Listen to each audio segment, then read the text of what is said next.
বাংলাদেশ জাতীয় দলের কোচিং প্যানেলের সাথে যুক্ত আছেন এক ঝাঁক বিদেশি কোচ। বিশ্বকাপে প্রত্যাশিত ফলাফল করতে পারেনি দেশের ক্রিকেটাররা। এরপরই নতুন করে প্রশ্ন উঠেছে, কোটি টাকা বেতনের ওইসব বিদেশি কোচরা আসলে জাতীয় দলকে কি দিচ্ছেন? ক্রিকেটারদের উন্নতি বা কতটুকু হচ্ছে?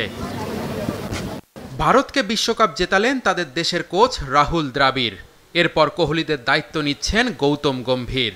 অথচ 2000 সালে টেস্ট স্ট্যাটাস পাওয়া বাংলাদেশ দলে কখনোই স্থানীয় কোচদের সেভাবে দেখা মেলেনি। তাহলে কি দেশিরা অযোগ্য? নর্মাল একজন কোচকে আপনি হিউজ টাকা দিয়ে নিয়ে আসছেন আইওয়াশ করার জন্য, তো এইগুলো তো পরের কথা। আপনি কিন্তু আমি ধরলাম যে হাতুড়ি সিংয়ে ভালো না, কিন্তু হাতুড়ি সিংয়ের জায়গায় যদি আপনি ওয়ার্ল্ডের বেস্ট কোচকেও নিয়ে আসেন তাও কিন্তু বাংলাদেশ টিমের রেজাল্ট এটাই হবে, বিকজ আপনার সোলজার তো ভালো না। একটা সময় ছিল যখন কোচ নেওয়ার জন্য মানুষ পাগল থাকতো, যে ধরেন 20 বছর আগে ওই কোচকে নিতে হবে, ওই কোচ খুব ভালো ট্রেনিং করায়, ওই কোচকে নিলে আমার টিমটা রেজাল্ট করবে। এখন তো আর দরকার হয় না, এখন তো আপনি জানেন যে সিস্টেমে হয়।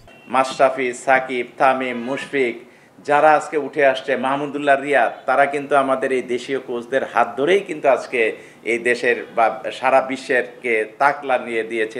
এটা আমাদের চিন্তা করলেই তো বোঝা যায় যে আমাদের দেশে অনেক যোগ্য কোচ আছে। জাতীয় দলের কোচের নামের আগে বিদেশি তকমা থাকাটা অনেকটাই যেন জরুরি হয়ে গেছে। এক হাতুরু সিংহেই মাসে বেতন নিচ্ছেন প্রায় 35 লাখ টাকা। দেশিদের নিয়োগ দিলে আর্থিকভাবেও লাভবান হতে পারবে বিসিবি।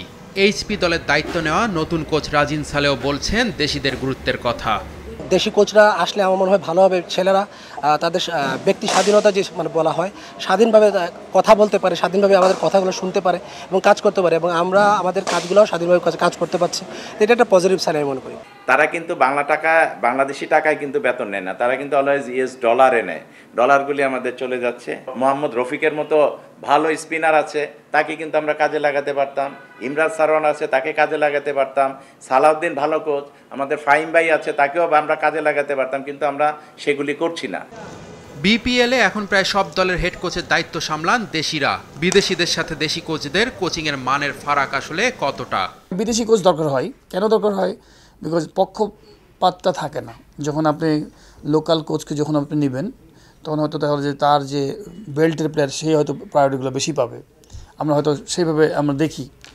বিদেশি কোচ আসলে সেই জিনিসটা থাকে না, যে না এটা আমার এরিয়া বা আমার ওটা আমার খুব কাছের। বিদেশি কোচদের সাথে যদি আমাদের একজন দেশীয় কোচ অন্তর্ভুক্ত থাকতো, অ্যাসিস্ট করতো, তাহলে হয়তো একটা সময় ক্রাইসিসের সময় আমাদের এই দেশীয় কোচরাই কিন্তু দায়িত্ব নিতে পারতো, দেশের দায়িত্ব নিতে পারতো, এজ গ্রুপগুলি আছে মূল দলের দায়িত্ব নিতে পারতো।